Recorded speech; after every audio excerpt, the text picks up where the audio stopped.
Boa tarde, pessoal, tudo bem? Estamos iniciando agora o nosso segundo momento, né, do primeiro seminário de egressos e discentes aqui do Progel.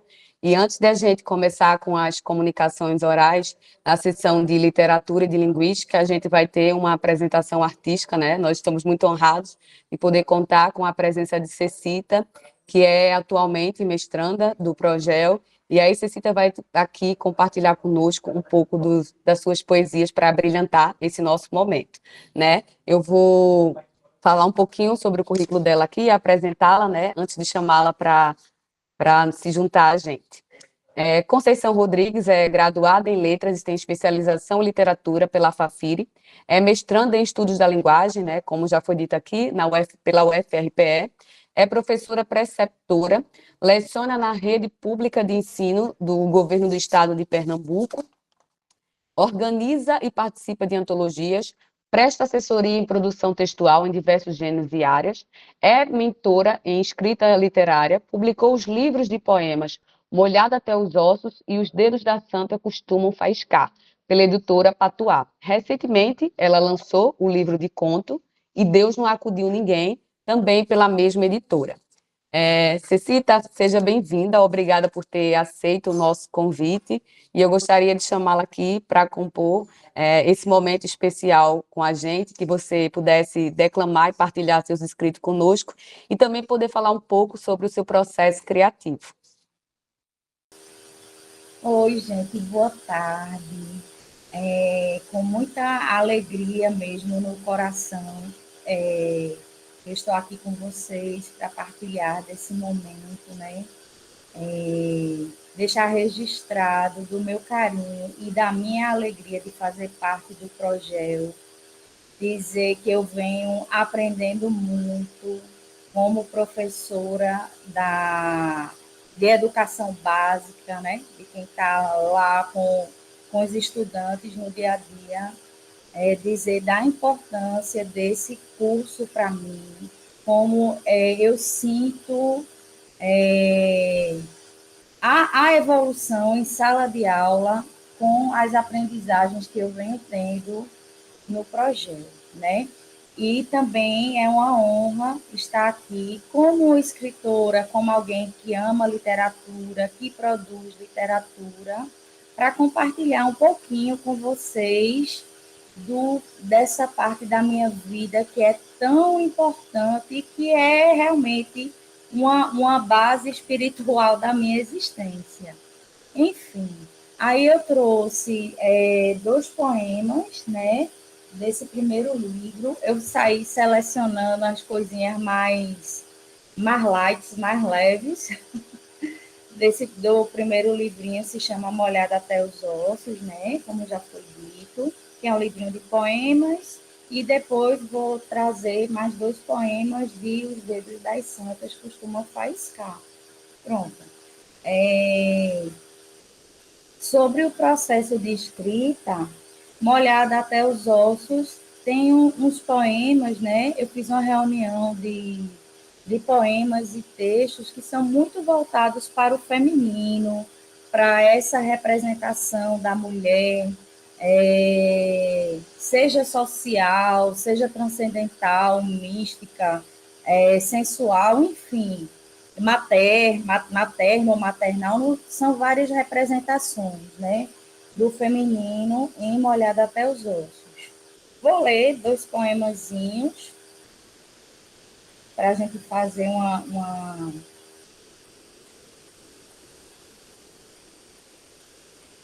uma espécie aqui de iniciação, né, da programação da tarde, né? O primeiro se chama Ciane e diz assim: a minha mãe eu perdi por acolá e apareceu por todo canto. A minha mãe, eu de couro claro, é preta. É preta a minha mãe de mim de couro claro. A minha mãe é deusa, oferenda trago nas mãos. A minha mãe que encontrei de couro preto, lustrado, de pele preta, lustrosa, deito-lhe flores e prendas. A minha mãe, aquela outra, também é filha de minha mãe. as meninas juntas, mães, filhas, irmãs, pisando pedrinhas amarelas do gigante terreiro, o mundo, da casa bem caiada, cheirando incenso. É tudo claro, leveza. No altar da fartura e justeza, quando o céu dá de cair no fim da tarde, roxo. A minha mãe não falha nem falta. A minha mãe é deusa. Irmãs e filhas, a minha mãe é preta. Então, é esse o primeiro poema, né? E o outro que eu trouxe, uma olhada até os ossos, se chama Marcha da Solidão. Estou marchando na solidão, a solidão de onde vim e pela qual caminho, o caminho seco que passo e no qual termino sozinho. Bom, foram esses os dois poeminhas que eu selecionei aqui, de uma olhada até os ossos, né? E selecionei mais dois de Os Dedos das Santas Costumam Faiscar. Os Dedos das Santas têm uma pegada diferente de Uma Olhada Até os Ossos, enquanto Uma Olhada Até os Ossos é mais voltado para essas questões que eu falei, do feminino, dessa representação múltipla, mística, multifacetada do feminino. Os Dedos das Santas é um livro que está dividido em 4 desatos, né? E que ele traz, são poemas que são a representação do nosso sofrimento humano em diversas nuances, né? E se divide em 4 atos. Então, eu selecionei, deixa eu ver aqui, 2 poemas. Se houver tempo, eu leio mais um, porque esses aqui que eu selecionei são um pouquinho maiores. E o primeiro se chama Coração de Boi. Eu tenho um coração de boi batendo fora do peito, cheio de cavidades e morno como água de banhar bebê. Eu tenho um coração de cavalo solto e curiscos, um coração sem carcaça, no meio das touradas e castanholas, onde, para a exultação dos livres, o bicho fez do homem sarapatel de miolos, com as navalhas dos cactos. Eu tenho um coração de fogos de artifício que estoura na contagem progressiva, deslizando a caetana lambendo meu rosto, esfrega revólver no peito. A marca Gilete levou o couro e deixou a barba. Eu tenho um coração de vaticínio, cheio de verdade sem conveniência, de boca costurada pela malícia. É só puxar a chave de granada para que ele fique mínimo e pronto, virou cisco. Meu coração cilíndrico foi pisoteado na Boate Kiss, ficou perdido nos escombros do Afeganistão, esquecido com a chave e a carteira em cima da mesa, no chão do banheiro papel usado. Meu coração é um presente que alguém disse que ia dar depois nevermore. Já não confio em cartomantes, embora minha fé venha do mapa astral. Eu tenho um coração leitor de entrelinhas, de pernas cruzadas, com todas as vírgulas e reticências e aspas, deitado na via férrea, esquecido do trem, assistindo ao filme das nuvens e escopetas. É só triscar de alfinete que ele flutua, fazendo barulho de bexiga e esvaziando. É como fazer exame de vida em quem já está morto, de joelhos dobrados, um coração de monstro, disforme e flácido, gelatina tutti-frutti pela geladeira pingando restos inseticidas, do agro que é pop, do ego que é tech, peito trêmulo de velha nova. Eu tenho um coração apertado e tímido, de cera caliente, astigmatismo, dança bachata e dorme hinos, desdenha do arrebatamento. Meu coração de cobertura, ferro e glacê contorcido, açúcar enciclopédico e motor artesanal. Abre todos os dias as janelas do sol a pino, para dizer aos palhaços que a lona é o universo. São 10 cigarros para fumar um só dedo. Eu tenho coração de parada sem cocaína. Eles me apedrejam para o bem da minha alma. Eles me torturam para o bem do meu espírito. Meu coração convalesce e é cínico. O carnaval daquele ano faleceu. Acabou esse coração. E o outro, que também é um pouquinho longo, por isso selecionei, porque eu não sei se o tempo ia dar, se chama Um Corpo de Mulher Velha, né? Um corpo de mulher velha, e diz assim: Larouça se ha ido, moriou de silêncio. Vigiei os urubus arrodeando o corpo no sol e de fogo derramado, numa mesa refrigerada, acondicionado, o corpo a 4 graus. Espantei as moscas com pano de prato, muito mal pintado à mão, dizendo: Deus é amor. Do cadáver da mulher velha, um corpo de mulher velha com as tetas bem chupadas, caídas de fora, pelos homens, trabalhos e filho e tempo. Um corpo de mulher velha, fábrica fechada de corações e carnes, com a capacidade de gerar mais de 100 dedos, 5 pares de mãos, 5 pares de pés, 5 fígados, 10 pulmões a todo vapor, sem contar os abortos. E as almas ainda vagam no mundo dos passantes atravessando acostamentos, com seus quilômetros e quilômetros transparentes de tripas. Ficou a indiferença guardada na pasta, uma flor na lapela do meu pai, um poeta louco por uma mulher louca. A esperança é água morna, esborra do fosso, um vaso de vidro quebrado. A esperança é água morna na panela, esquentando, esquentando. Nós somos os sapos cozidos por conta dela. Numa banheira de calêndula, num dia de mormaço, água de colônia para quem acabou de nascer. Depois deslizam no cano para os esgotos e praias, deixa morno o banho do mar, a glória dos empobrecidos. Seguimos assistindo celulares, enquanto passam a vida e os comerciais.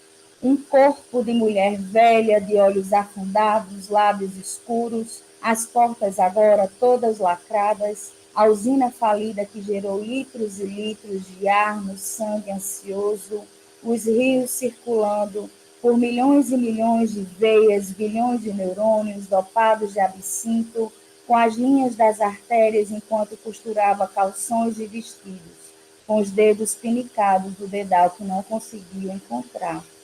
Um corpo de mulher velha escorreu seiva pelo balde de detritos e no relógio congelado da parede para sempre, aprisionado o tempo gemeu. Os orifícios tapados de algodões e as grades empapam a natureza pré-extinção. Um corpo de mulher velha, solo para varejeiras, que vão pôr seus ovos e aninhar como galinhas amorosas no ventre da mulher velha, que já fora nova, de seios chupados de amor, colostro e vida.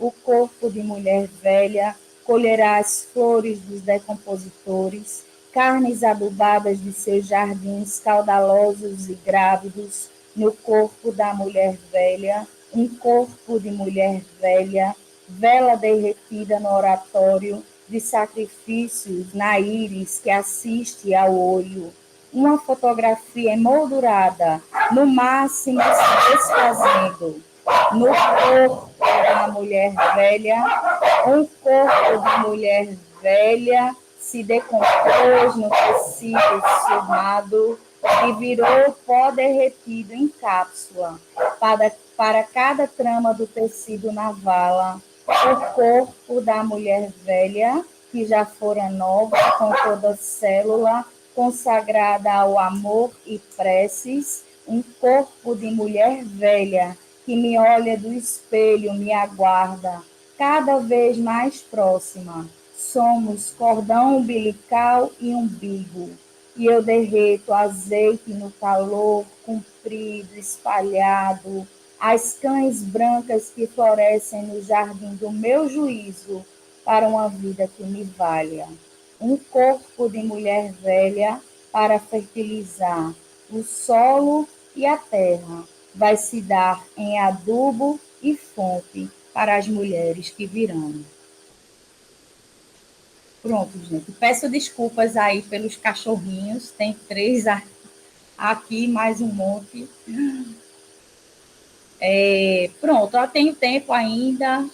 Não, nós estamos com o tempinho curto, Cecita. Eu gostaria muitíssimo de agradecer pela partilha, né, e parabenizá-la pela belíssima apresentação. No começo, tu disseste que eram leves. Nossa, que leveza, né? Porque aqui, avassaladores. Quanta potência. Escolhi os Muitíssimo mais obrigado. lights. Light, vamos ver o conceito de light, né? O conceito de light que você tem. Muitíssimo obrigada pela partilha. É um momento de fato enriquecedor. Fico muito feliz que a gente conseguiu ajustar para que você pudesse partilhar aqui conosco. Belíssimo. Você está de parabéns. Obrigada pelo convite, certo? E aí, depois, só para encerrar, diga a gente onde é que a gente pode encontrar esses livros, que eu fiquei muitíssimo interessada. Inclusive, queria parabenizar que as capas são belíssimas, né? Para passar logo para eu dar a palavra à professora Ivanda. Certo. São 3 livros, né, publicados. Ano que vem já tem mais, viu? Já tem publicação prevista para o ano que vem. Os Dedos das Santas. Os Dedos das Santas, molhado até os ossos. E Deus não acudiu ninguém. Pode encontrar comigo ou no site da editora. Certo, gente? Muito obrigada pela oportunidade, pelo carinho. Estou aqui para a apresentação daqui a pouquinho. Beijo, obrigada. Obrigada, professora Ivanda. Agora é com a senhora, viu? Boa tarde. Que boniteza, como diria Paulo Freire, Cecita. Paulinha, parabéns pela mediação desse momento. Cecita, querida, é um prazer ouvi-la. É um prazer sentir e respirar poesia. E que potência, que produtividade poética quando você compartilha, não é? Com toda a humildade, com toda essa calma que você coloca, mas a gente percebe, né? Todo esse processo dessa imersão poética e essa produção que está sempre encantando os leitores nesse processo. É um prazer, gratidão, querida. A gente não poderia deixar de ouvi-la e ter você no projeto, né? Ter escritores, escritoras, de manhã a gente teve Rodrigo, que potência. Então, parabéns a você, parabéns a todos os estudantes imersos nessa produção poética, artística, cultural, tão importante. Vamos dar continuidade, e agora é um momento bem importante, gente, a gente vai iniciar as socializações dos trabalhos, das pesquisas concluídas ou em andamento. Então, nesse momento, a gente inicia essa socialização dessas pesquisas, agora até às 16 horas, com os trabalhos no viés da literatura, e depois a gente vai ter os trabalhos no viés da linguística, com a participação de egressos e de discentes que estão aqui disseminando a produção científica nas suas respectivas áreas e linhas de pesquisa, né? Então, gratidão, estamos aqui também com a comissão, o professor Iramelo, a professora Marcela Paim, a comissão de acompanhamento e monitoramento de egressos, e estamos também com a participação de todos os estudantes e egressos que participaram dessa organização do evento aqui. Nós temos a participação de toda a equipe organizadora, o Alexandre, o Valdemar, né, Melk, a Paula, enfim. Então, agora, nesse momento, eu convido o Túlio, que vai socializar a pesquisa A Voz Humana, Reflexões sobre Literatura e Cinema. Esse é um trabalho do Túlio Souza de Vasconcelos. Túlio, fique bem à vontade. Eu só vou pedir, pessoal, para a gente organizar bem o tempo, tá certo? Então, a sugestão é que cada apresentador, cada apresentadora, tente organizar 10 minutos da sua apresentação, tentem controlar o seu tempo, Quando estiver faltando assim uns 3 minutinhos, a gente dá um toque aqui no chat, a gente escreve, faltam 3 minutinhos para a gente ter esse momento, né?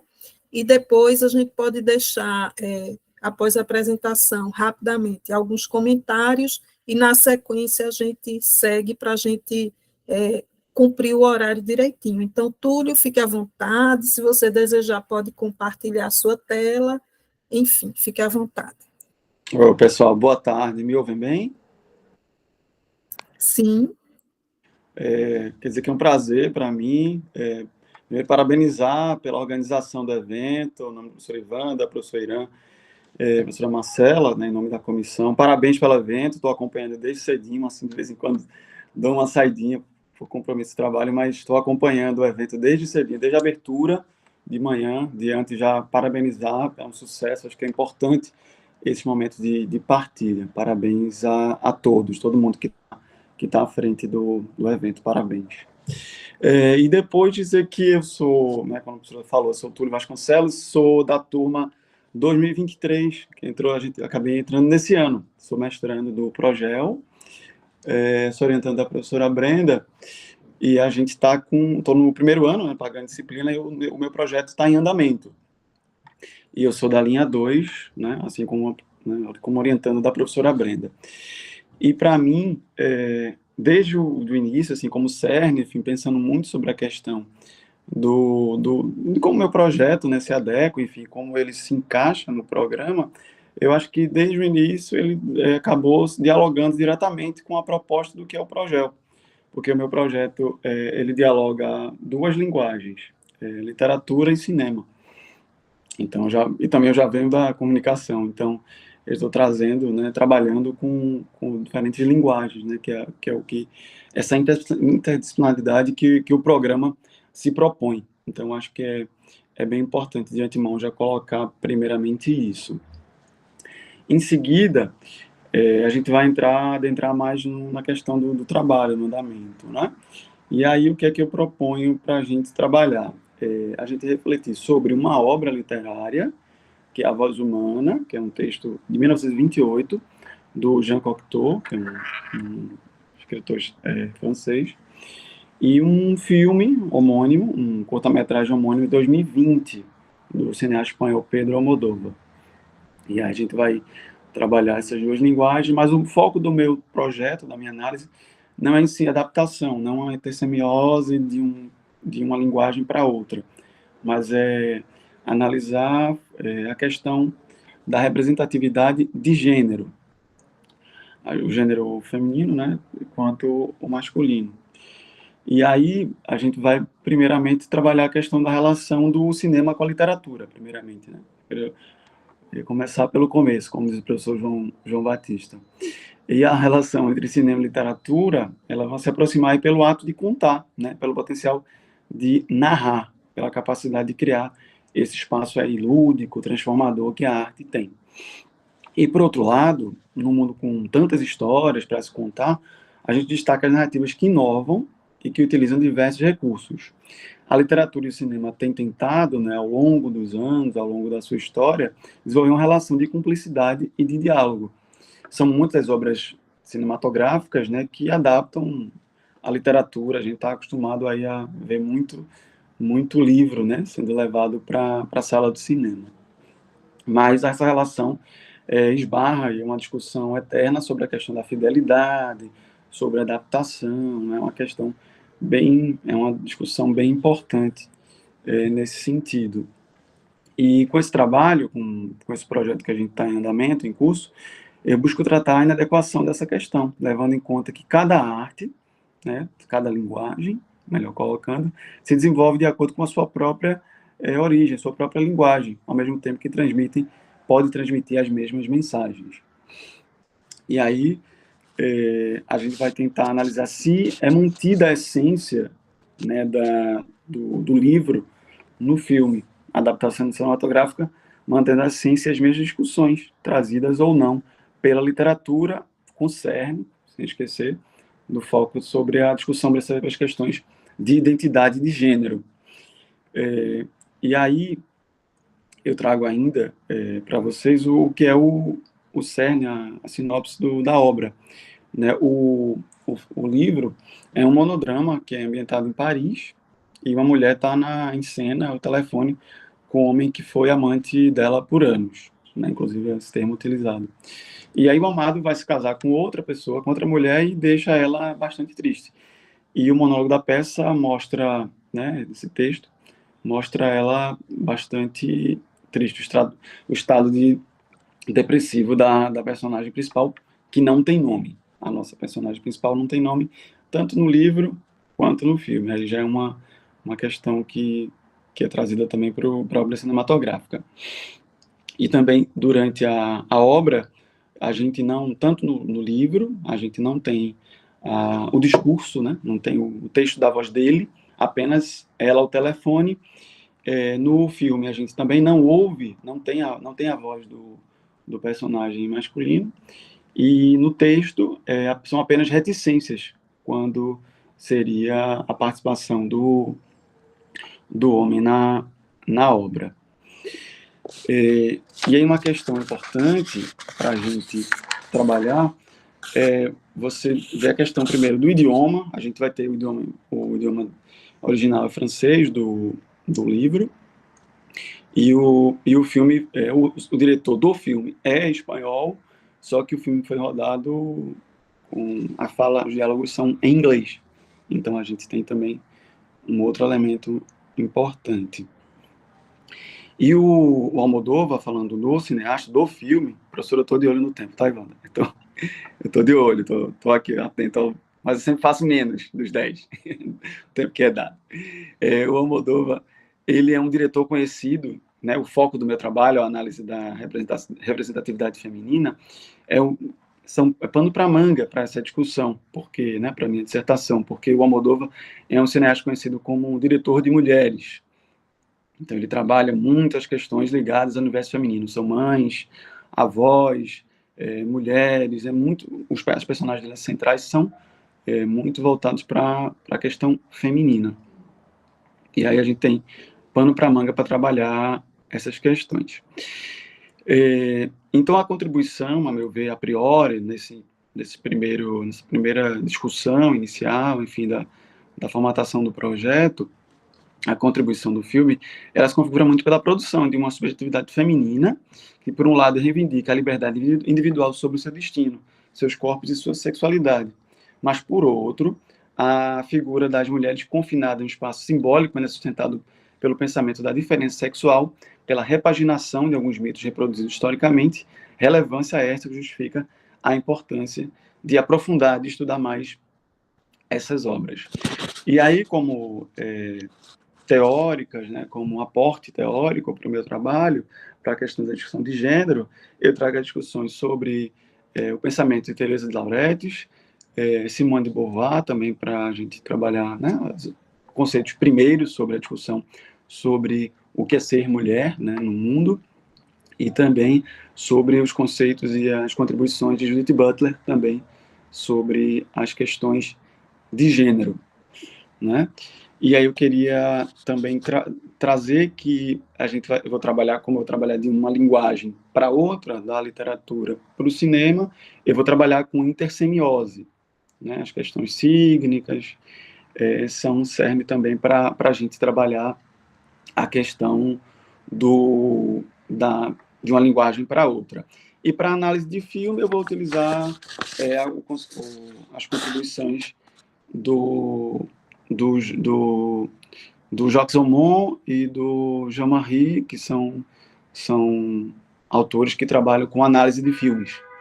Né, claro, aqui eu estou muito numa questão ainda inicial, né? Assim, a gente está, claro, no primeiro ano, mas vai ter muita coisa ainda, até a qualificação. A gente está também dialogando muito para adequar, enfim, dialogar com a professora Brenda, para a gente trazer mais contribuições, mais leituras. A gente está investigando teses, dissertações, artigos, né, tanto da literatura quanto do cinema, e também de outras áreas também, para a gente enriquecer o trabalho, porque é um trabalho de fôlego por trazer duas áreas, duas linguagens diferentes. E aí, aqui eu encerro com 9 minutinhos. Obrigado, gente.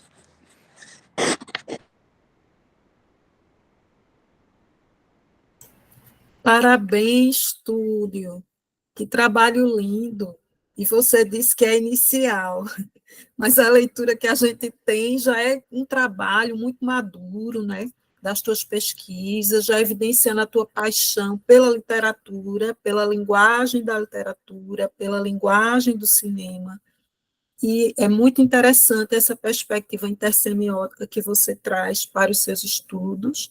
Desejamos sucesso, né, no aprofundamento desse trabalho, e a gente já observa a produção final aí, quando você tiver depois da qualificação, na sua produção final. Parabéns, viu? Muito bom teu trabalho, tua pesquisa, com certeza vai enriquecer bastante, né?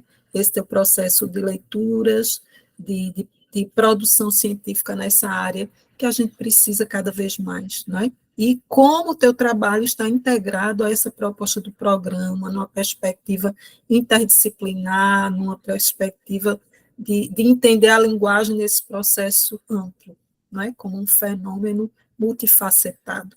Parabéns. Vamos dar Obrigado. continuidade. Obrigado, professor Irã, também pelas informações.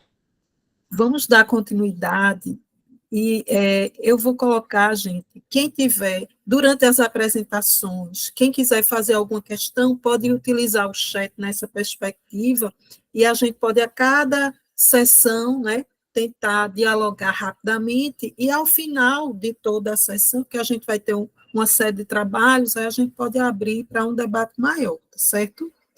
Agora nós teremos o prazer de ouvir a Cecita, pesquisadora, professora, né?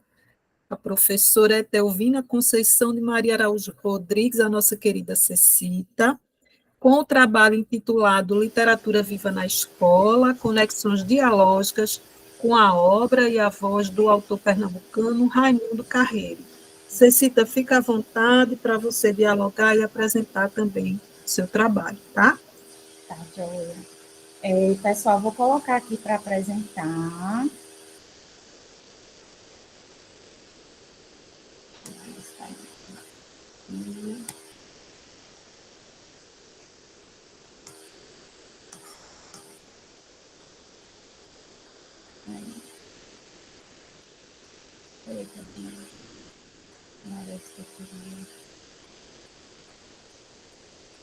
Todo mundo está conseguindo visualizar e me ouvir direitinho? Sim.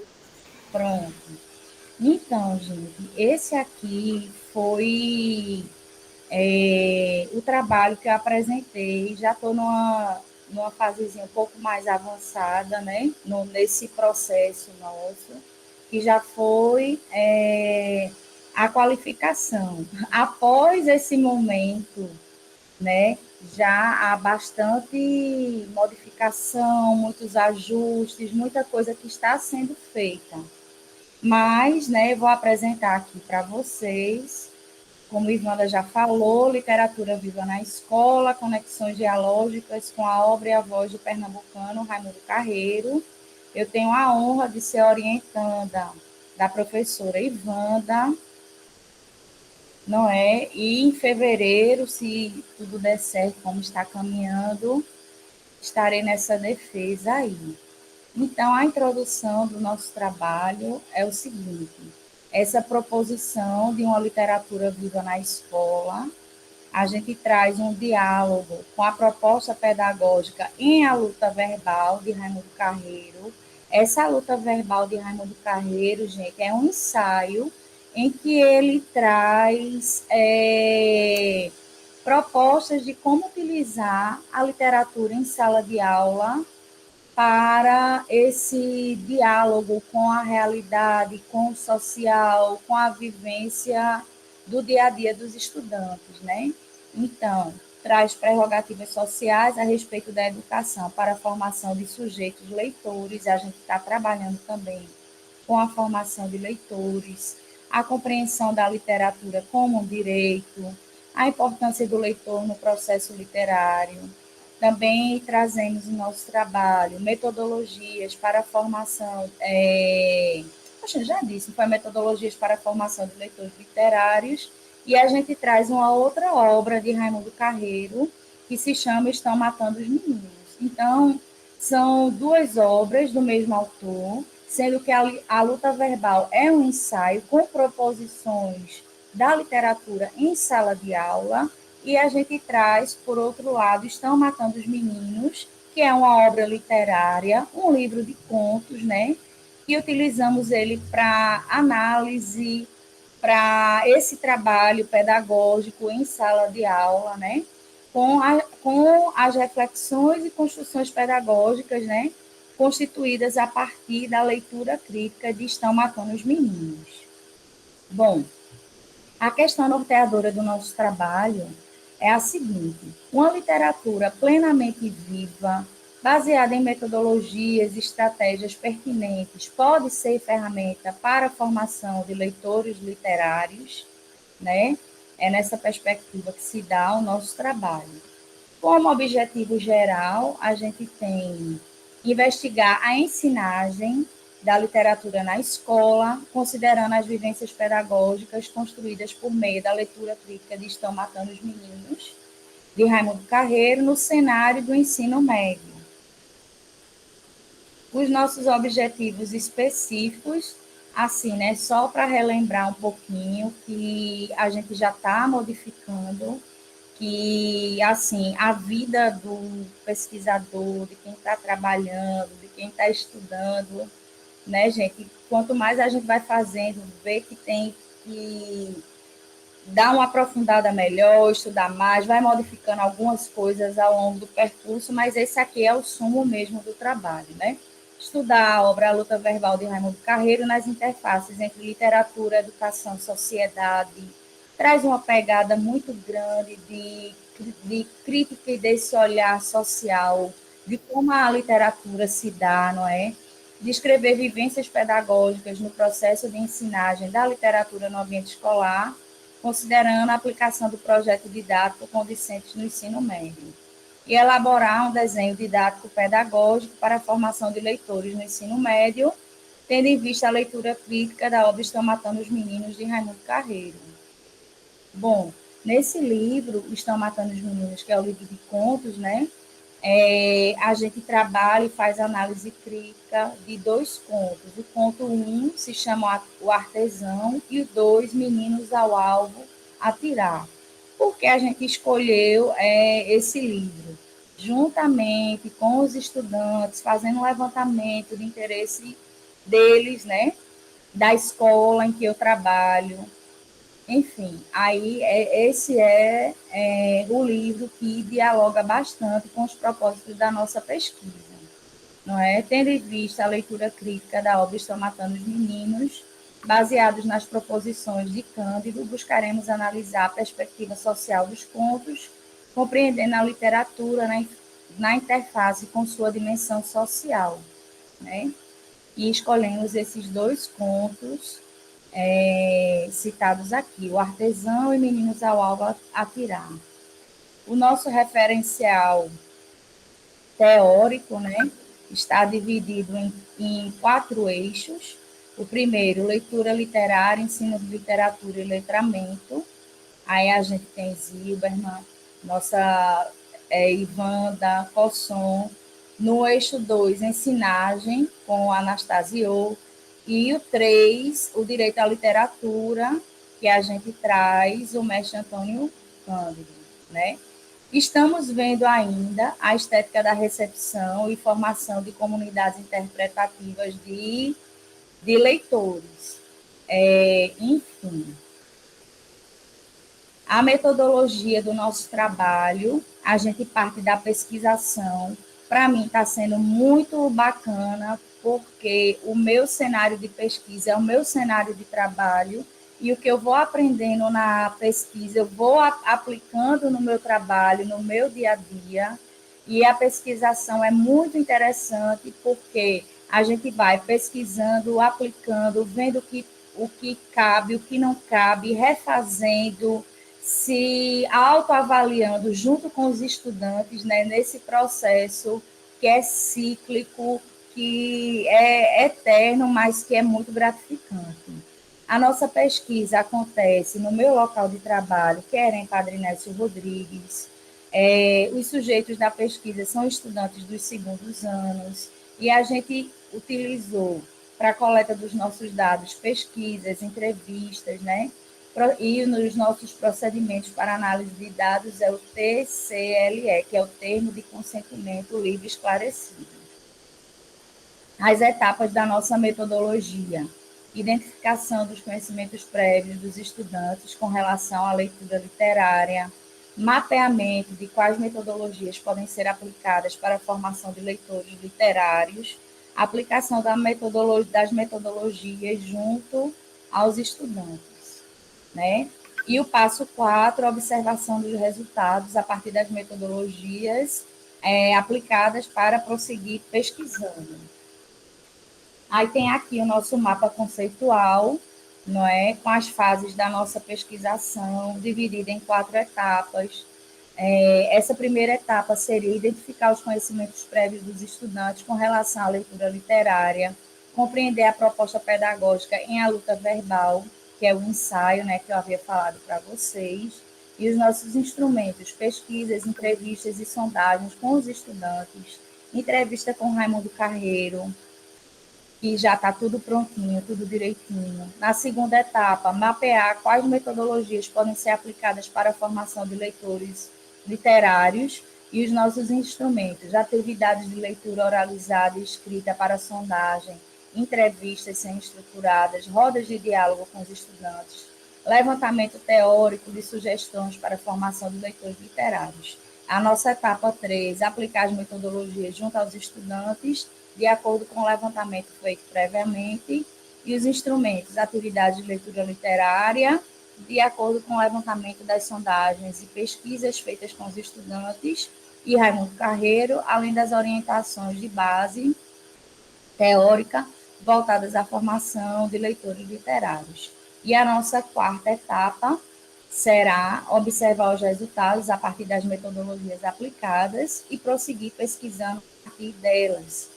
Todas essas etapas já estão em andamento, a gente já está mesmo na fase de organizar esses resultados, né?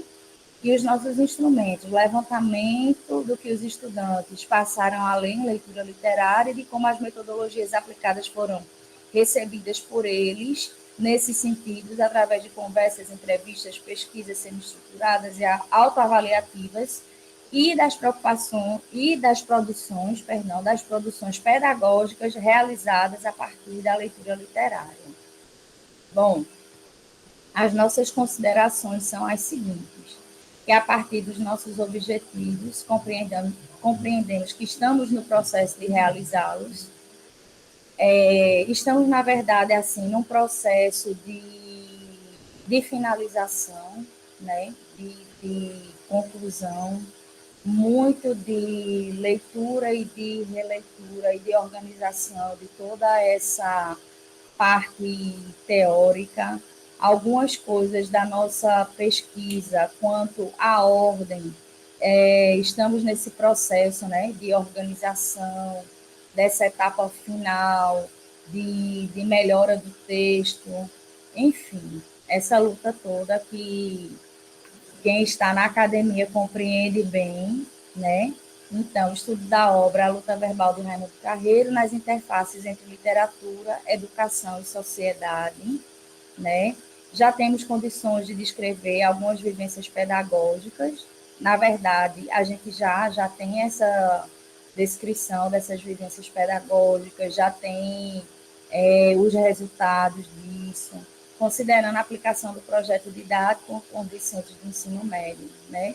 E também temos o desenho didático pedagógico para a formação de leitores no ensino médio, tendo em vista a leitura crítica da obra Estão Matando os Meninos, de Raimundo Carreiro. Não sei se eu falei muito rápido, mas estou aqui à disposição para qualquer esclarecimento até esse momento. Agora, deixa eu ver. Obrigada, querida Cecita, parabéns pela sua apresentação. Eu sou suspeita para falar, porque eu estou na condição de orientadora, mas seu trabalho é lindo, maravilhoso, e muito articulado também, não é? A gente está dialogando com trabalhos belíssimos que vocês estão apresentando em sintonia com as linhas de pesquisa, com a área de concentração do programa. O trabalho de CECITA tem interfaces com o ensino, com a educação, com uma perspectiva social também, não é? Em processos de literatura, em diálogo com a sociedade na representação social. Então, Cecita, parabéns, muito sucesso nessa sua pesquisa, nessa etapa em que você está lutando com as palavras para trabalhar o seu texto da melhor forma possível, tentando dar esse acabamento final nesse processo, querida. Parabéns. Eu tenho muito orgulho de ser sua orientadora, né, de participar da sua travessia formativa nesse momento, né? Então, gente, vamos dar continuidade aos trabalhos, vamos nos encaminhando para o próximo trabalho maravilhoso da querida Mariane. Vou colocar aqui. Ai, Posso compartilhar, professora? pode, querida. Eu vou apresentar o título. A querida Mariane Anunciada Souza do Carmo Soares, tive o prazer também de ser professora, né, assim como o de Túlio, acho que todos que vão apresentar aqui. Mariane vai apresentar o trabalho intitulado Memória, Sociedade e Literatura em Sonhadora, de Adriana Lunardi. Querida, fica à vontade para você fazer a sua socialização. Certo, professora. Boa tarde a todos vocês. É importante, antes de começar a apresentação, salientar que esse trabalho, diferente de Cecita, que já passou por uma questão de qualificação e tudo mais, ele não passou por esse processo ainda, mas está se encaminhando para tal coisa, tá? É um trabalho que conta com a orientação do professor João Batista. Então, como o título, vocês estão percebendo, Memória, Sociedade e Literatura e em Sonhadora, de Adriana Lunardi. Então, em Sonhadora, Sonhadora é um conto que compõe uma coletânea de contos intitulada Vésperas, que foi publicado basicamente no ano de 2002 por Adriana Lunardi, que é uma escritora contemporânea catarinense. Tá? Então, é importante ver que nessa escrita literária de Lunardi, ela traz como personagem para essa narrativa uma personagem que ficcionaliza uma outra escritora, que no caso é a poetisa e escritora Júlia Maria da Costa. Então, a gente consegue perceber toda essa questão de ficcionalização neste conto lunardiano. Então, além disso, é uma narrativa que ela é permeada todo o tempo por memórias atreladas à personagem e também ao seu contexto de coletividade, uma vez que essa personagem, que também tem o nome de Júlia, ela está o tempo todo contando, fabulando sua própria história, que o que seria, na verdade, o lançamento do seu primeiro romance, que ela não consegue publicar. Então, ela começa dentro daquele espaço narrativo a, de fato, fabular para as suas duas ajudantes, as duas companheiras lá desse processo que ela estava vivenciando, toda a sua história. Como objetivo dessa pesquisa, nós temos analisar como a memória se faz presente no conto e nas ações da personagem Júlia, percebendo essa memória como um elemento intrínseco a toda a questão da sociedade. Além disso, nós trazemos ainda como objetivo... Mariane, sim, querida, desculpa atrapalhar você, é porque aqui para a gente está aparecendo o primeiro slide. Eita, apareceu agora, professora? Agora, querida. Se você talvez clicar para apresentar, para ficar maior, talvez fique melhor, mas fica à vontade, tá? Certo, deixa eu tentar aqui. Pronto, estou conseguindo visualizar? Estamos, Mariane. Talvez, se você quiser compartilhar no modo de apresentação total, aquele modo, não sei qual foi o modo que você escolheu, talvez você não tenha esse problema de travar. Se você quiser, você pode descompartilhar, e aí você compartilha de novo e escolhe ecrã, aquele terceiro modo, que é o ecrã. Naquele modo você não trava assim, não. Às vezes acontece de travar mesmo. Certo, no caso, se eu deixar assim, tem algum problema? Vocês conseguem visualizar da forma que está? Conseguimos.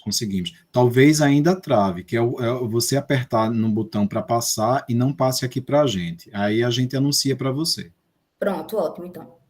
Então, seguindo com essa questão dos objetivos, nós vamos observar também essa vinculação que existe entre memória, sociedade e literatura, e de que modo essas três instâncias, vamos assim colocar, elas contribuem para o resgate, reflexão e reconstrução de contextos e vivências sociais femininas. Por quê? Porque nós estamos falando de uma personagem feminina, de uma escritora também feminina, e dessa personagem em diálogo com outras personagens também femininas.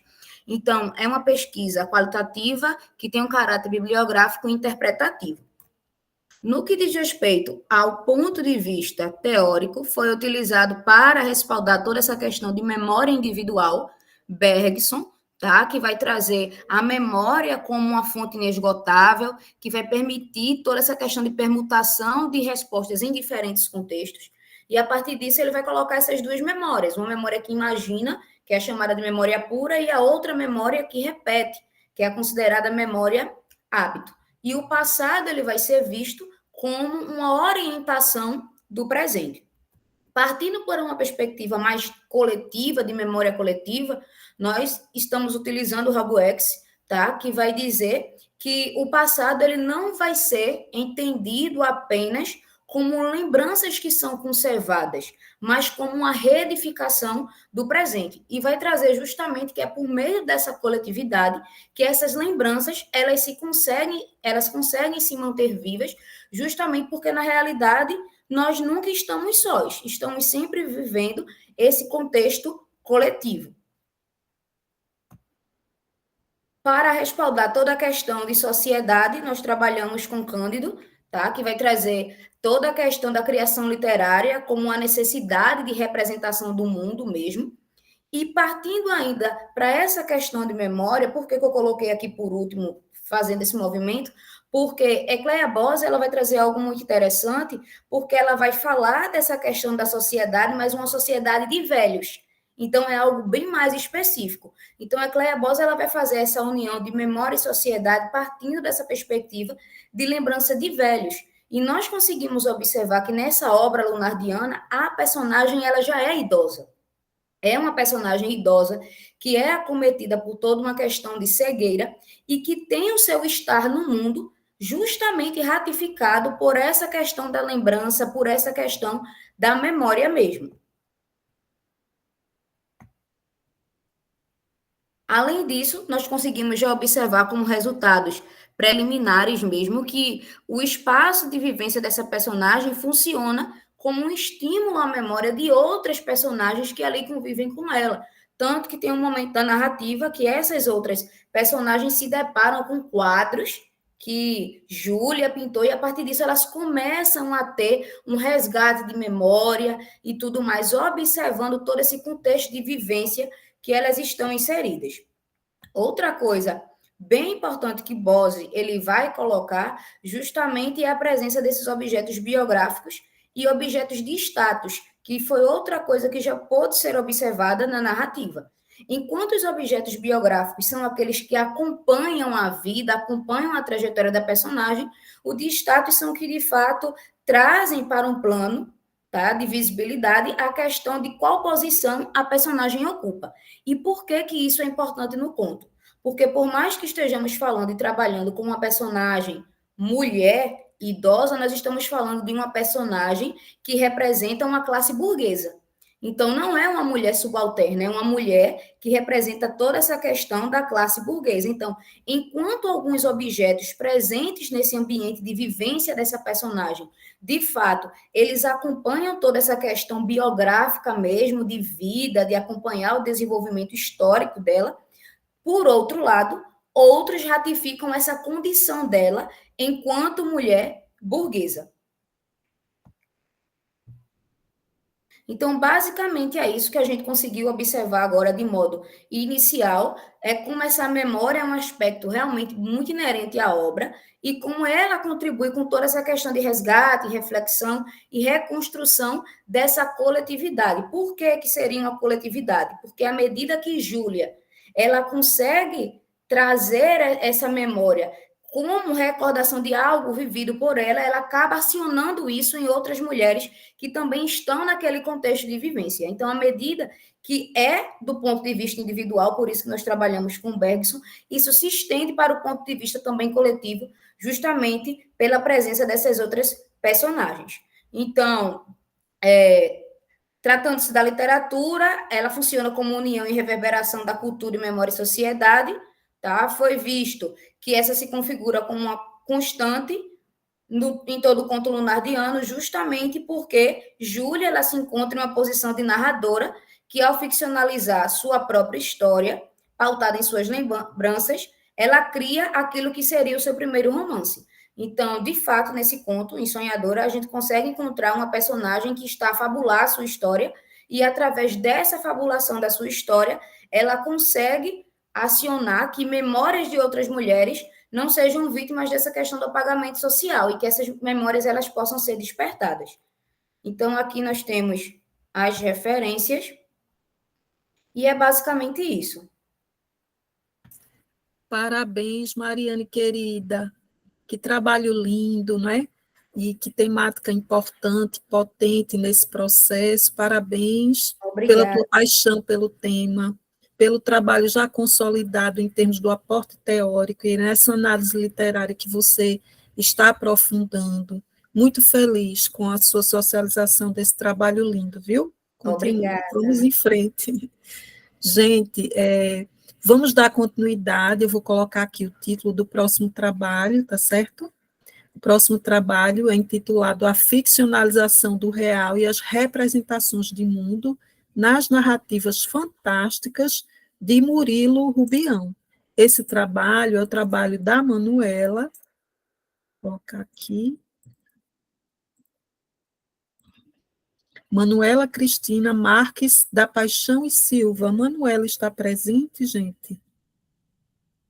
Manuela, estou vendo que ela está presente, não sei se ela está podendo apresentar agora. Manuela, querida, você está podendo apresentar agora o seu trabalho?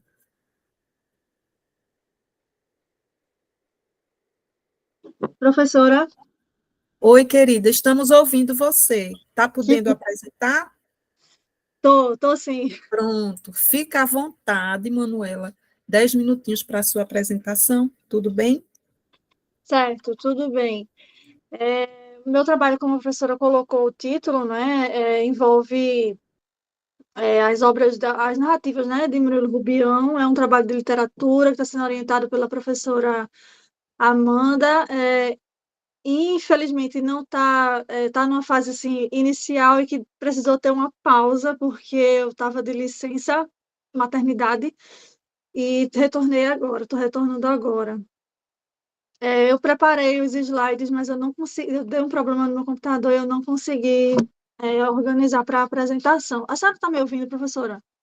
Estamos ouvindo, não certo. é nenhum problema, você pode socializar sem os slides, fica à vontade. Tá certo, professora, muito obrigada. Bom, o objeto de estudo desse trabalho é justamente a obra, né, alguns contos de Murilo Rubião que estão sendo selecionados, né, junto com a minha orientadora. E essa análise, esse estudo, é justamente no tocante às possibilidades de representação da realidade na literatura fantástica, a partir da análise de algumas narrativas da obra completa de Murilo Rubião. Murilo Rubião é um escritor brasileiro, né, que foi o precursor, um dos principais representantes, né, da literatura fantástica no Brasil. Infelizmente, não teve o reconhecimento, né, que merecia, né, na sua obra, não só no Brasil, mas de maneira geral, assim, no contexto da América Latina mesmo, né? Quando a gente fala de realismo mágico, realismo fantástico, a gente não vê o nome de Rubião sendo tão prestigiado quanto outros que conhecemos. E a obra dele é uma obra totalmente, né, 100% dedicada à literatura fantástica. Foram mais ou menos 50 contos escritos, né, por ele, mais apenas 33 contos publicados. É uma obra que é justamente a obra completa dele são esses 33 contos publicados, né, nesse livro, que é um livro de 2010. Na sua obra, a gente encontra a questão do absurdo, né, e a presença também de personagens mágicos, e também a gente vê um forte apelo, uma forte tendência, né, nas histórias contadas por Rubião, para a crítica social. Então, como como a gente fala, né, é o fantástico, né, utilizado como um instrumento mesmo de denúncia, né, e de crítica social. Essa é uma marca, algo bem marcante, né, na obra de Rubião.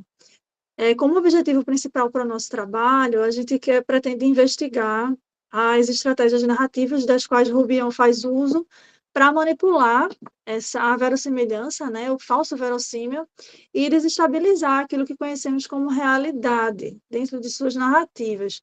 Além, é claro, de pensarmos, né, sobre a literatura como representação, né, dessa realidade. O que seria o estudo da mímese, né? Seria basicamente um estudo da mímese literária.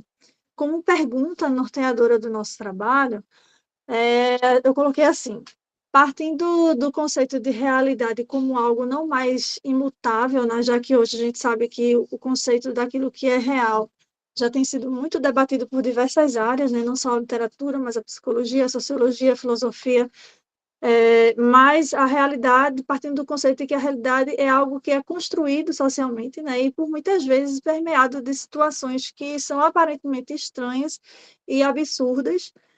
Então, partindo desse princípio, como garantir que a fantasticidade e a mímese da obra literária dentro do fantástico? É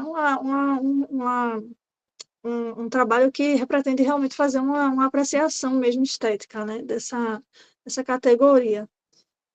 Para embasar o nosso estudo, né, como eu falei, eu sou da turma de 2023, né, 2023.1, então estou no comecinho, ainda teve essa pausa aí, né, por conta da minha licença, então nós estamos no momento de revisitação, né, bibliográfica, de ampliação bibliográfica, né, junto com a minha orientadora.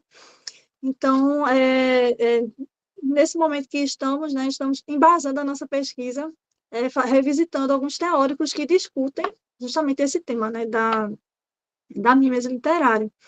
Dentre eles, Luiz Costa Lima, que vai discutir justamente essa ideia tradicional da mímese como imitação da realidade, né? E aí ele vai nos trazer uma ideia da mímese que transcende a pura e simples imitação, né, daquilo que conhecemos como real, né? A mímese como um ato, como uma decisão do leitor e de quem faz, né, literatura. Também trazemos para embasar teoricamente a Cesarani, trazendo essa ideia que ele traz, né, do fantástico, não como sinônimo apenas daquilo que é irreal, né?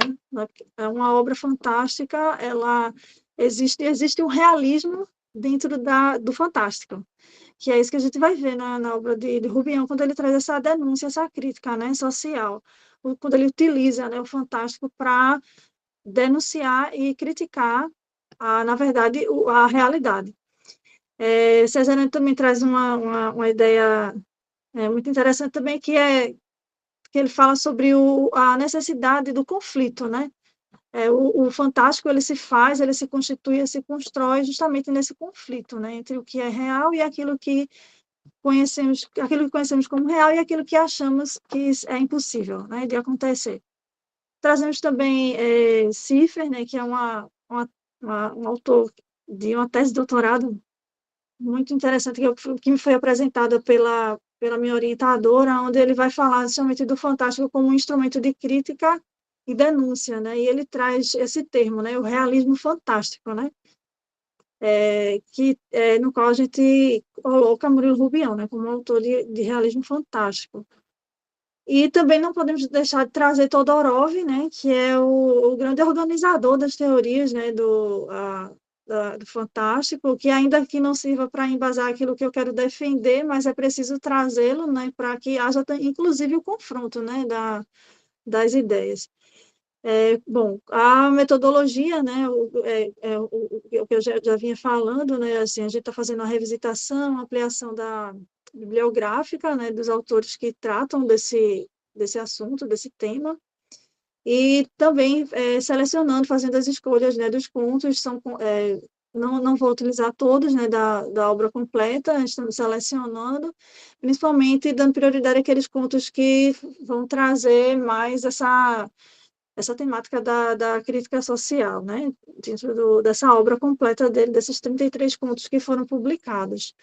Bom, eu acho que é isso, né, um trabalho inicial, e que a gente está caminhando, né, estamos caminhando, né, nesse trabalho. Manuela, querida, parabéns pelo compartilhamento. Eu estou tão feliz porque os estudantes que ingressaram este ano estão participando, apresentando suas pesquisas em andamento. É muito importante, Manuela. E parabéns duplo a você pelo momento da maternidade, tão importante. Não é fácil ser estudante, mulher, pesquisadora, mãe, não é? Esposa, companheira, amiga, e a gente sabe desse processo. Então, querida, parabéns também pelo momento lindo que você está vivendo na sua vida, que é a maternidade. Curta muito e tente conciliar da melhor forma possível. E esse Obrigada. trabalho é muito importante, muito interessante. Marcela colocou um ponto importante no chat. Parece que a gente está visualizando, como vocês apresentam, as vozes dos orientadores vêm à tona, minha gente, né? A Amanda, que trabalha com essa perspectiva teórico-metodológica, o professor João, eu, né? A professora Brenda. Então, é muito importante esse processo de construção, né? Esse processo que eu diria sempre polifônico, nessa perspectiva da produção científica, são as vozes dos autores que vocês leram, dos orientadores que estão aí na luta com vocês, nesse processo de colaboração. Então, é muito importante. Gente, estou super feliz com esse momento rico, né, de compartilhamento, tá? Então, parabéns. Marcela, fica à vontade. Eu queria parabenizar o trabalho de Manuela. Manuela, assim como você, eu também tive a minha primeira filha durante o mestrado. Tive que parar um pouquinho, mas no final dá tudo certo. Então você não precisa se preocupar. No final sempre dá tudo certo. Parece que a chegada da maternidade dá um up. E a gente tem mais vontade de fazer tudo da melhor forma possível. Parabéns pelo neném, parabéns pela pesquisa. Obrigada, professora, muito obrigada. Que ótimo. Vamos em frente, gente. Então, vamos dar continuidade ao próximo trabalho, acho que é o Alexandro. Alexandro, está podendo apresentar? Sim, Alexandro, professora. Oi, estão me vamos ouvindo? lá. Sim. Alexandro vai apresentar o trabalho. A gente só não está visualizando você, Alexandro. A gente sabe que você está no evento. O trabalho intitulado Fanfics em Releituras da Obra Literária Becos da Memória, de Conceição Evaristo, Práticas de Letramentos Literários de Estudantes do Ensino Médio no Contexto da Cultura Digital. Né? Alexandro Vital de Almeida, esse trabalho está sob nossa orientação. Alexandro, você quer que eu compartilhe que você está com dificuldade, não é isso? Eu vou tentar compartilhar aqui, professora. Pessoal, Ótimo. me desculpem, é a primeira vez que eu vou apresentar sem você estar vendo meu rosto assim na tela, porque a internet aqui está bem ruim. Eu não Tem sei como é que eu problema estou, tanto no computador quanto no celular, que está bem assim ruim mesmo, está travando, aí eu estou com medo de perder aqui o contato com vocês. Mas eu vou tentar apresentar, professora, apesar de que realmente, deixa eu ver aqui. Vai dar certo. Vocês já estão conseguindo visualizar? Deixa eu Ainda não, ver. Alex.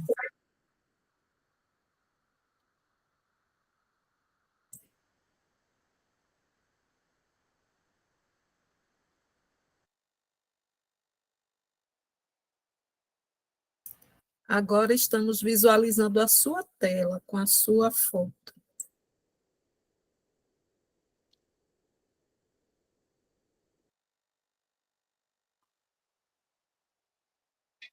Só um minutinho. Tudo bem.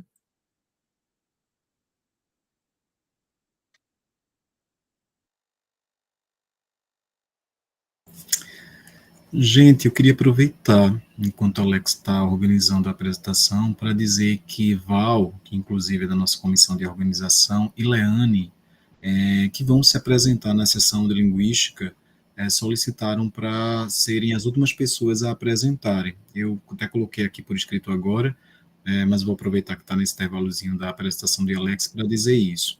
E aí eu já tinha falado com o Val, ele mandou mensagem para dizer que sim, que não teria problema, porque tanto ele quanto o Leane estão na colação de grau, que também está acontecendo nesse horário. Sem problemas. Alexandro, se ficar mais fácil, eu posso socializar os seus slides, sem problema, só é você me dizer. Então, fique à vontade, professora, realmente está até aqui possibilitado. Tá, aí você vai Fica me aparecendo. dizendo como for para passar, tá certo? Certo.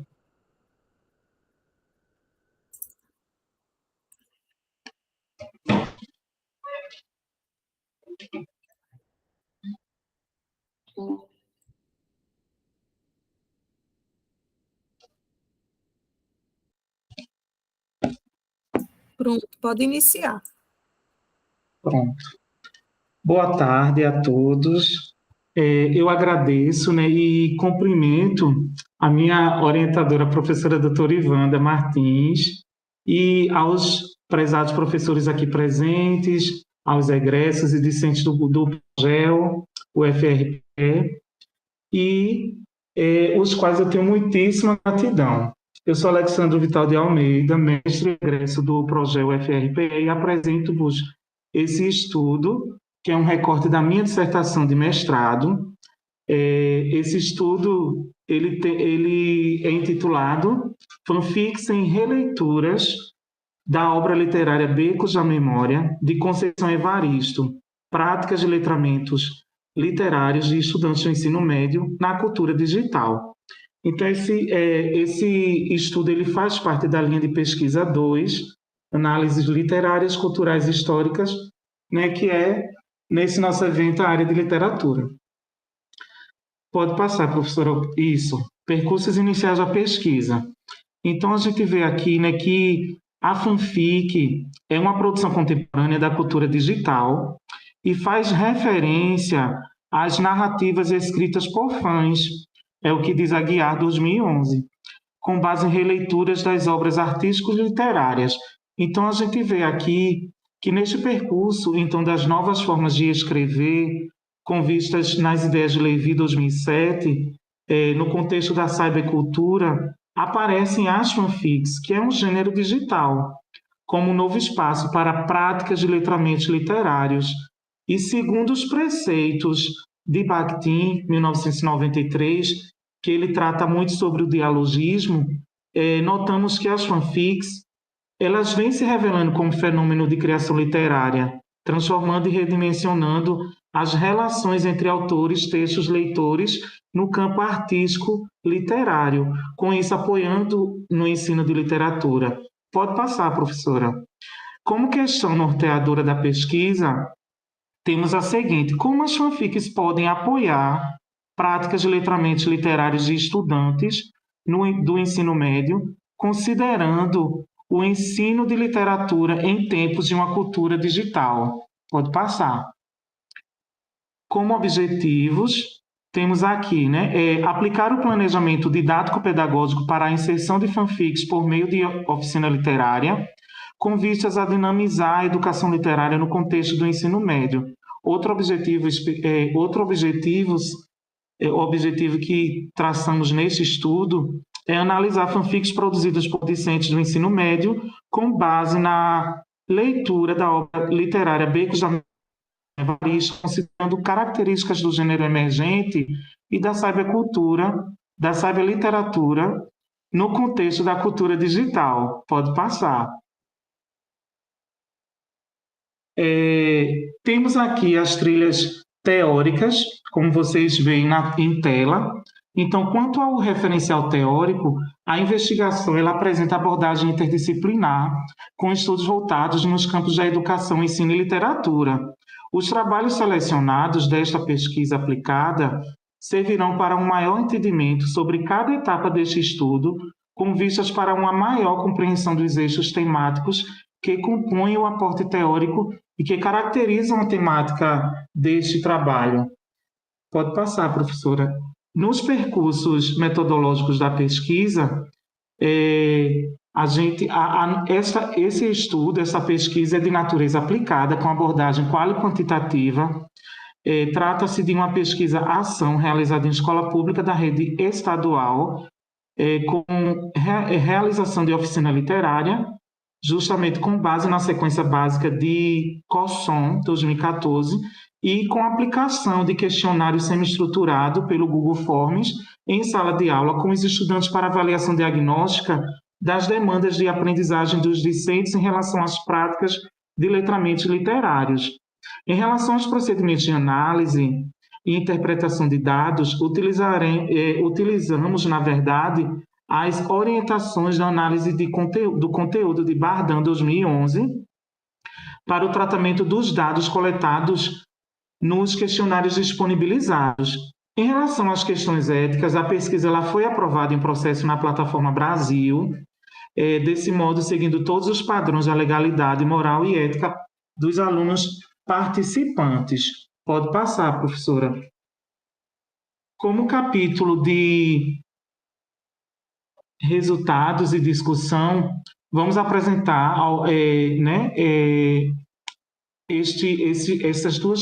essas duas partes, eu posso dizer assim, etapas, que condizem, que dialogam com os objetivos aqui mencionados. O planejamento didático, pode passar, professora. O planejamento didático, intitulado Letramentos Literários Digitais em Sala de Aula, as fanfics como instrumentos pedagógicos, foi elaborado para ser aplicado com os estudantes de uma turma do ensino médio, conforme proposto no objetivo, que foi citado, que é aplicar justamente o planejamento didático em sala de aula. E durante a oficina literária, apresentamos aos discentes do ensino médio a obra literária Becos da Memória, de Conceição Evaristo, justamente com o propósito de dialogar o texto literário e o trabalho com as fanfics no ambiente escolar. Então, essa literária ela teve uma carga horária total de 20 horas, distribuídas em 3 unidades para cumprimento de cada objetivo dessa oficina, também trazendo a ementa, o conteúdo programático e as atividades distintas. O período de realização da oficina literária foi no mês de novembro de 2022. Utilizamos diversas estratégias metodológicas e algumas habilidades conforme as competências específicas do campo artístico literário que fazem parte da BNCC 2018, da área de linguagens e suas tecnologias no ensino médio. Vejamos a seguir, pode passar, professora, alguns gráficos referentes ao questionário avaliativo deste projeto, da oficina literária, sobre as fanfics, realizada com os estudantes do ensino médio. Então, nessa primeira... professora, volte aí um pouquinho, por favor. Só se eu coloquei... Porque tem os gráficos. Eu acho que eu coloquei depois, então pode passar. Isso, é isso aí. Depois a gente volta para...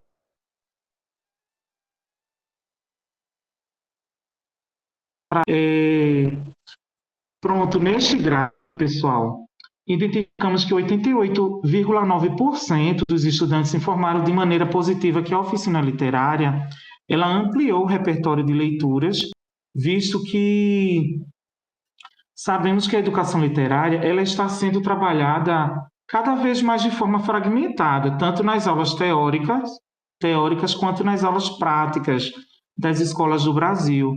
Dessa forma, precisamos introduzir variadas atividades para incentivar a leitura e escrita nas instituições escolares e, desse modo, promover o letramento literário por meio de círculos de leitura e discussões de obras literárias. Pode passar, professora.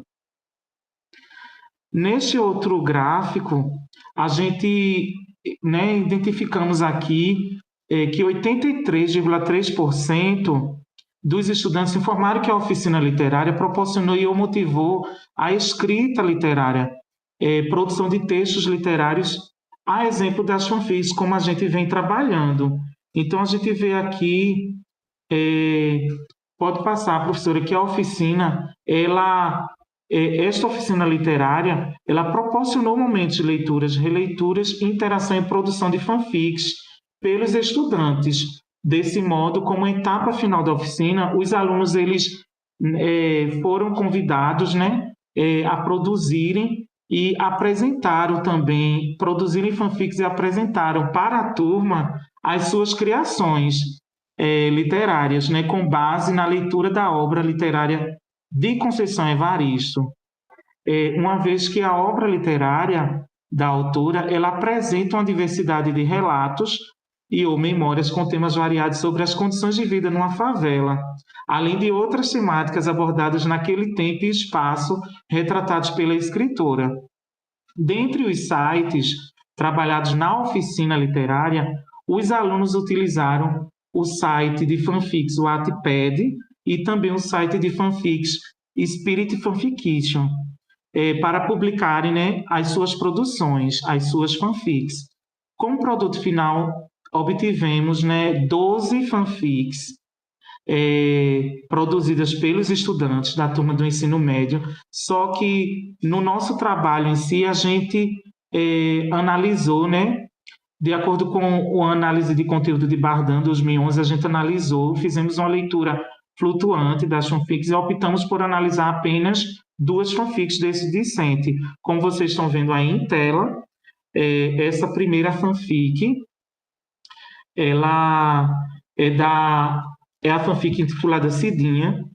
Ela é uma releitura da obra Becos da Memória, né, de Conceição Evaristo, e esta aluna ela apresenta em sua produção uma linguagem contemporânea, com isso levando o leitor da obra, né, da sua obra, a embarcar também no mundo literário de Conceição Evaristo. E essa fanfic, como vocês veem, ela foi publicada no site Wattpad. Pode passar, professora. A gente vê uma outra releitura da obra de Conceição Evaristo, que foi a fanfic intitulada História Sonho de Favela, uma Nova Realidade, da estudante Vitória, né, Gabriela Vitória. A aluna ela apresenta, né, uma autoria inovadora com adaptações da obra literária indicada.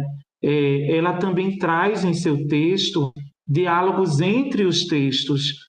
Também notamos o horizonte de expectativas relacionado com a estética da recepção, que Alves e Isa eles tratam muito bem, né, sobre isso. E então ela vem trazendo justamente essa adaptação nesta fanfic. Pode passar, professora.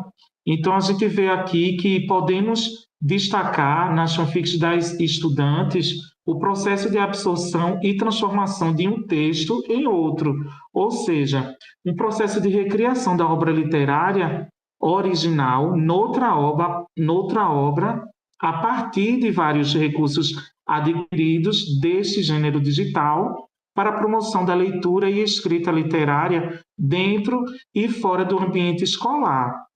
Então, com percursos finais, a gente conclui aqui, né, que a fanfic ela cria uma relação interativa e colaborativa entre o autor, o leitor e a obra original. Esse gênero digital permite que os leitores explorem novas histórias e visões dentro do universo da obra original. Essa interação entre esses três elementos, né, o autor, leitor e a obra original, é o que torna a fanfic uma forma única de expressão literária e criativa. Aqui tem algumas referências, pode passar, professora, né, eu deixo aqui meus votos de profunda gratidão, muito obrigado. Só fazendo um adendo rapidinho, que pulamos alguns slides ali em cima, eram as 3 unidades da oficina literária que iniciamos falando um pouquinho sobre fanfics, introduzindo para quem não tinha conhecimento do que eram as fanfics. Depois trabalhamos a questão da obra literária de Conceição Evaristo, na unidade 2. E, em seguida, a gente também trouxe essa questão da sequência básica de Cosson, então, mastigando direitinho essa obra literária de Conceição Evaristo, conforme né, Corsom 2014, vendo essa questão do letramento literário aí. E, por fim, na última unidade, pode passar, professora, a gente vê, pode passar, que só são algumas falas de Alza e Iva, que trata, e como produto final foi justamente as produções das fanfics pelos estudantes, que tivemos trabalhos belíssimos. Que pena que a gente não teve tempo para analisar todos, mas é isso. Muito obrigado a todos, e eu passo para a professora Ivanda. Obrigada, Alexandro. Gratidão pelo compartilhamento, parabéns pela pesquisa, né? É muito importante a gente considerar esse diálogo com a cultura digital, com os gêneros que estão circulando, né? Essas transformações no campo artístico literário e esses processos de releituras, de relações intertextuais e dialógicas. O teu trabalho foi muito nessa linha, Alexandra. Foi um prazer orientar o seu trabalho, né? E desde lá a graduação, no teu processo de iniciação científica, ter essa parceria aí chegando agora no projeto. Parabéns. Obrigado. Vamos dar continuidade. Temos o último trabalho da sessão de literatura de hoje, de Rodrigo Severiano dos Santos, o trabalho intitulado A Coisificação do Ser Humano em Graciliano Ramos, a trama retórica entre a ficção e a memória. Rodrigo está por aqui, gente? Eu acho que Rodrigo não está. Professora, ele disse que em 2 minutinhos entra, ele está ligando o notebook, ele estava no trânsito, aí pediu para aguardá-lo, certo? Tá. Então, Pode ser? Pode, está no horário Ok. dele, né? Enquanto o Rodrigo acessa, gente, eu queria parabenizar até o momento todos os apresentadores, todos os pesquisadores e pesquisadoras que aqui apresentaram suas pesquisas iniciais, em andamento, em processo, em construção, não é? E a gente observa essa diversidade de temas, sempre compreendendo a literatura numa perspectiva bem ampla, bem atual.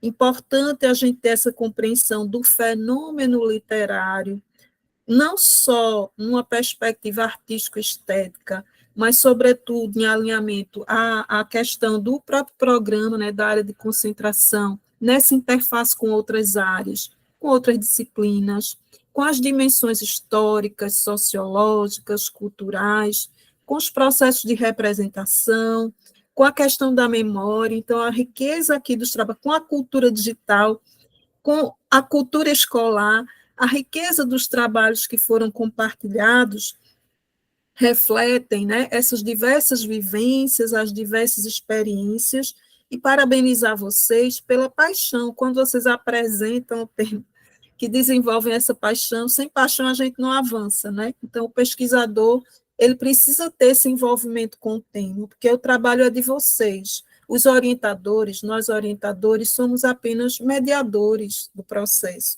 Vocês que são os pesquisadores, autores e autoras, que precisam ter esse empoderamento nesse exercício do fazer científico.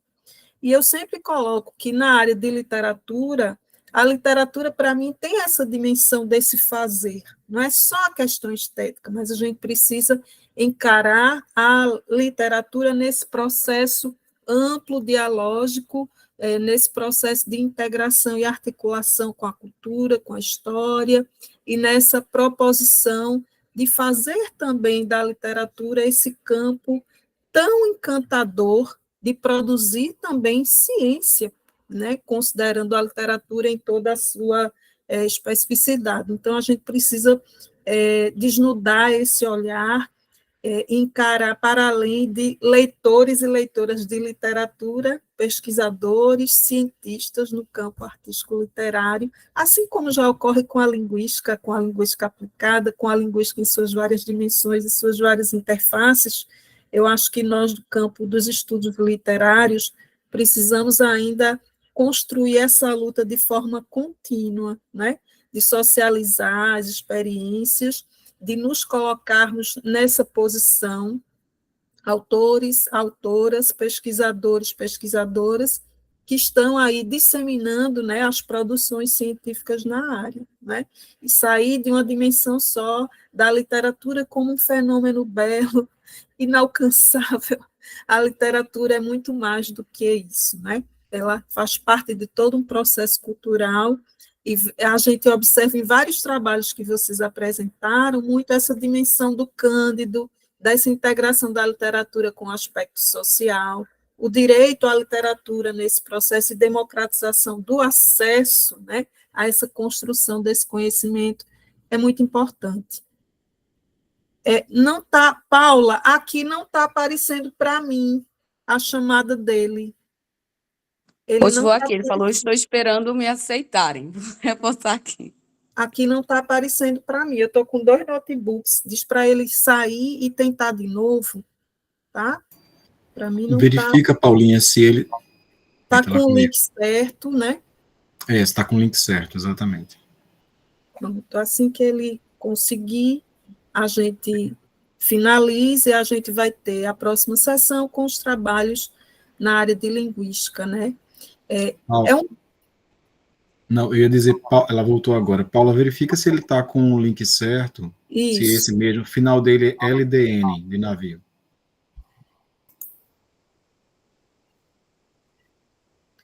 Qualquer coisa, Paulo, se ele tiver com dificuldade, a gente inicia para não atrasar, né? Mas eu acho que a gente está no tempo, né? Deixa eu só ver. Agora está aparecendo, pronto.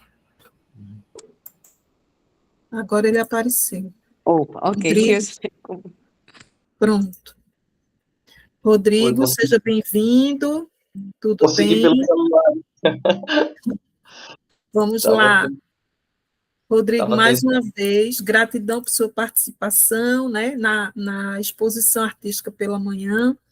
O Rodrigo vai apresentar o trabalho A Coisificação do Ser Humano em Graciliano Ramos, a trama retórica entre a ficção e a memória. Creio que é o trabalho que você desenvolveu na tua dissertação. Eu tive o prazer de participar da sua banca, né? Então, parabéns e fica à vontade para você compartilhar. 10 minutinhos, tá? Certo. Ele, na verdade, é uma expansão um pouquinho do que eu apresentei lá na dissertação. Eu tinha baixado aqui para o computador, mas eu tenho um arquivo também no celular. Ver se eu consigo baixar ele aqui também.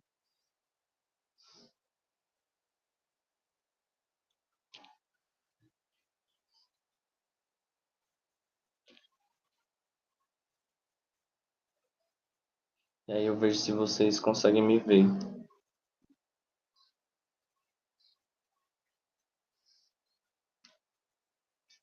Vocês estão conseguindo me ouvir? Sim, estamos ouvindo, sim. Tá, eu estou abrindo aqui a apresentação. Certo. Vocês conseguem visualizar? Sim, abriu. Sim. Tá, dá para ver legal, porque agora eu não vejo mais, né? Ou tá vendo pequenininho? Estamos vendo pequenininho, mas dá para a gente ir acompanhando, tá? Fica à vontade. Pronto, porque são só tópicos para poder falar, não vou me basear muito nessas partes mais de texto, não. Só os tópicos para poder me guiar, né? O título é A Coisificação do Ser Humano em Graciliano Ramos, a trama retórica entre a ficção e a memória. É um desdobramento do que eu pesquisei na dissertação, que eram as figuras retóricas em angústia. Então, aqui há uma trajetória nessa pesquisa, porque eu estudo Graciliano Ramos desde a graduação. Na graduação, eu gostava muito da teoria do conto, e eu escolhi o livro Insônia para poder pesquisar essa teoria por lá. Mas até por aqui na universidade não havia, se a gente pudesse usar um termo bem da modinha hoje, seria um hype, né? Não tinha um hype essa pesquisa do livro Insônia, não havia muito interesse. E, na verdade, até hoje não há, não aqui entre os meus pares. Geralmente as pessoas pesquisam mais Angústia, São Bernardo, Vidas Secas nem se fala, mas Insônia não tinha muito, então eu quis pesquisar Insônia. No mestrado eu fiquei com Angústia, cheguei com a proposta de pesquisar todos os livros do mundo, mas aí que bom que o bom senso da banca, depois o professor João Batista, meu orientador, disse, não, vamos escolher um livro só, dá para fazer uma pesquisa mais consistente, e aí a gente escolheu a angústia, né? E nesse livro a gente ficou com as figuras retóricas. E para o doutorado, eu estou estruturando um projeto que faça essa interface entre a ficção e a memória. Então, eu selecionei 4 livros, que a minha ideia era fazer um quadrilátero de análise, né, entre 2 da ficção e 2 que trabalhassem a memória, né? Já imaginando que, passando por uma possível banca, eu posso ter reduzido para 2, né? Então, a minha expectativa é 4, mas eu sei que vai acabar chegando a 2 livros, que é a Angústia de São Bernardo na ficção e a Infância e Memórias do Cárcere ali na parte, no aspecto mais memorialístico, né? E aí, da mesma forma que eu busquei fazer na dissertação, eu quero traçar um olhar da crítica que seja mais tradicional, com Antônio Cândido, com Carpo, mas também buscar outros olhares, né, como Walter Melo Miranda, que trazem novidades para esse arcabouço crítico, né, essa fortuna crítica de Graciliano Ramos, que é um autor que continua sendo muito pesquisado. Eu fico muito feliz com isso porque a gente tem muito fôlego, né, tem muita coisa para se ver, né, muita coisa para se olhar. E aí, dentro dessa perspectiva, eu tenho o objetivo, assim como fiz na dissertação, de olhar como Aquinas seriam não apenas essas estruturas, né, de similaridade e de interrelação, mas também buscar esse olhar de como essas figuras elas fazem um ser humano que vai perdendo sua humanidade e vai ali chegando à coisa, né? Graciliano Ramos ele traz esse olhar para o trabalho, que é uma coisa que eu acho muito interessante, né? Ele olha o trabalhador, o Fabiano é um trabalhador, Luiz da Silva é um trabalhador, em perspectivas diferentes. E ele mesmo sofre da problemática que ele traz na ficção, quando ele, em infância, é tratado de maneira brutal, e em Memórias do Cárcere do mesmo jeito, né? Processado, né? Não tem processo, não tem inquérito, ele é preso de maneira arbitrária, né? Então, ele acaba também sendo tratado como uma coisa ali. Então, eu vou buscar fazer a análise dialética, a revisão da literatura, né, como eu já falei, buscando essa inter-relação entre história, filosofia e linguagem, né, dentro desse contexto dessas obras que eu busco selecionar.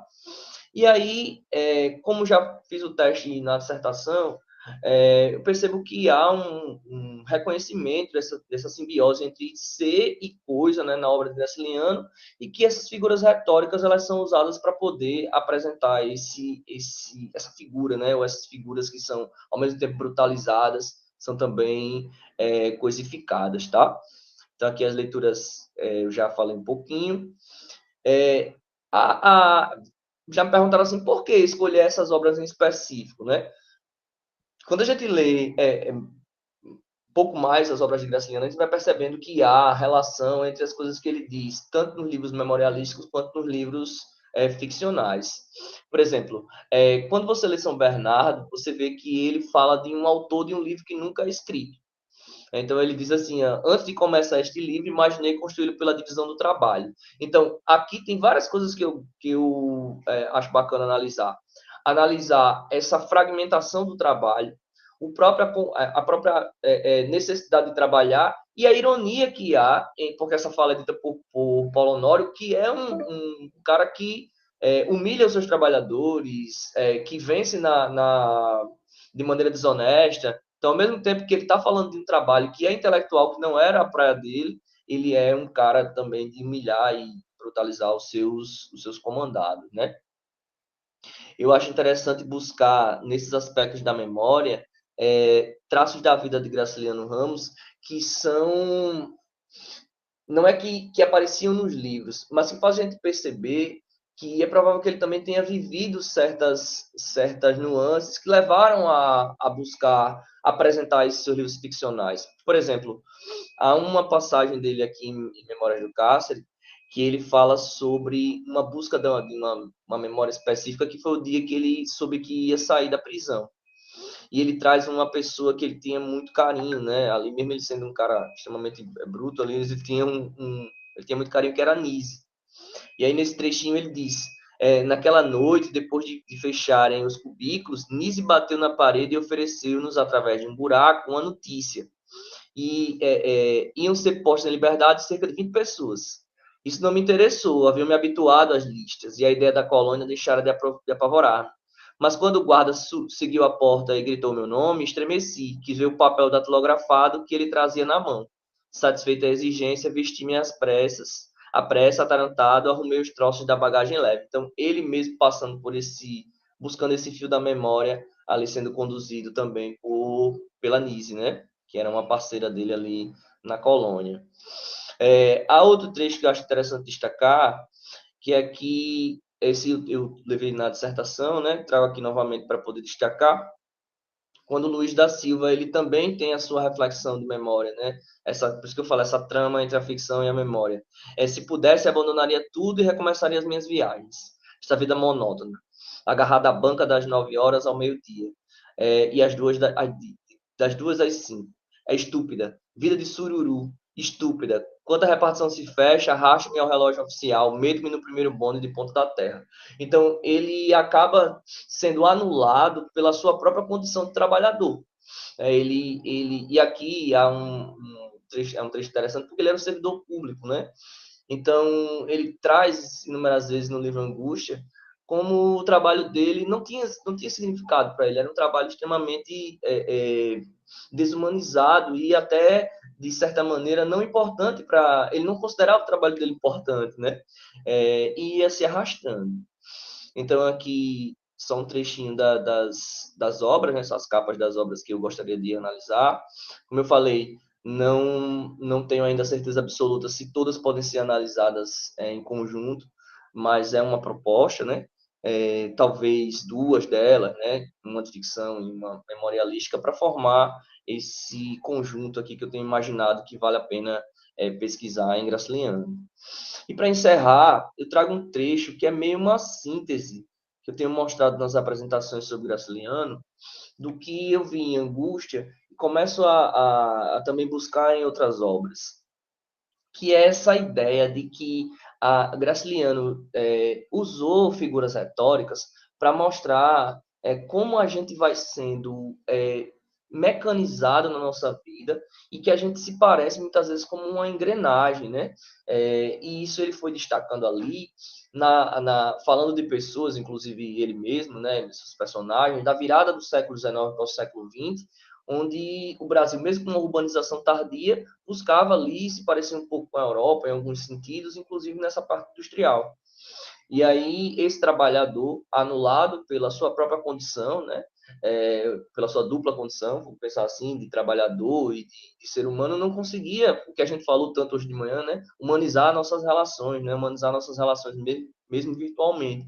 Nos livros gracilianos, você sente esse oco, né, de humanidade o tempo inteiro. E aí, para encerrar, eu trago esse trechinho aqui. Nas horas do serviço, conseguia distrair. Os livros enormes de lombos de couro e folhas rotas, os ofícios, a campainha do telefone e o tic-tac das máquinas de escrever me arrastam para longe da terra. O que lá fora é bom, útil, verdadeiro ou belo não tem aqui nenhuma significação. Tudo é diferente. Respiramos um ar onde voam partículas de papel e de tinta e trabalhamos quase às escuras. A voz do diretor é doce, ranzinza é regulamentar. Se um funcionário comete falta, o diretor mostra o parágrafo e o artigo adequados ao caso. Sucede que o funcionário se defende apontando para outro artigo. Aí o diretor perturba-se e descontenta-se, compreende que o serviço não vai bem, mas encolhe-se diante do regulamento e admira e receia o empregado que soube escapar-se nele. Movemos-nos como peças de um relógio cansado. As nossas rodas velhas de dentes gastos entrosam-se mal a outras rodas velhas de dentes gastos. O que tem valor cá dentro são as coisas vagarosas, sonolentas. Se o maquinismo parasse, não daríamos por isto. Continuaríamos com o bico da pena sobre a folha machucada e rota, o cigarro apagado entre os dedos amarelos.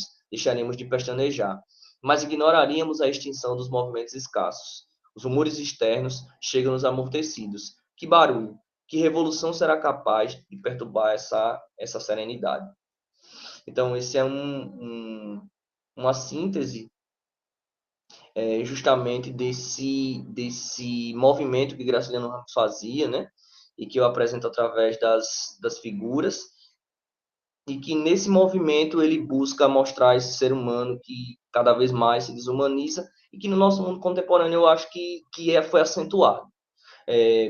Ainda não tenho a conclusão disso, não sei se foi acentuado pela própria, como você fala, pela própria pós-modernidade ou pela própria virtualização das relações, né?